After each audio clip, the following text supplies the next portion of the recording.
మీరు ఎప్పుడైనా విన్నారా? ఒక బొంత పురుగు తలలోకెళ్ళి పెరిగే ఫంగస్ బంగారం కంటే విలువ చేస్తుందని? అదే ఒఫియోకార్టిసెప్స్ సినెన్స్ అనే ఒక ఫంగస్.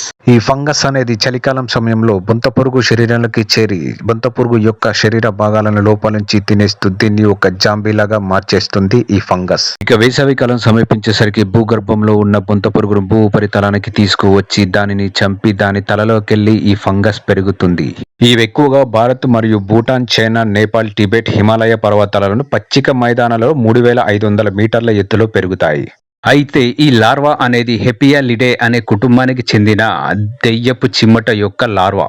ప్రత్యేకంగా ఇవి టిబెట్ పీఠభూములు, హిమాలయ పర్వతాలలో 3000 నుంచి 5000 మీటర్ల ఎత్తులో కనబడతాయి. ఇవి 1 కిలో వచ్చేసి 12 లక్షల ధర పలుకుతుంది. ఈ ఫంగస్ అనేది సజీవంగా ఉండే లార్వాలో మొలకెత్తి దాన్ని చంపి ఒక మమ్మీలా మార్చేస్తుంది. ఇది ఎన్నో ఔషధ గుణాలున్న పుట్టగొడుగు. చైనా సాంప్రదాయ వైద్యంలో ఎక్కువగా వాడుతారు ఈ ఫంగస్ ని.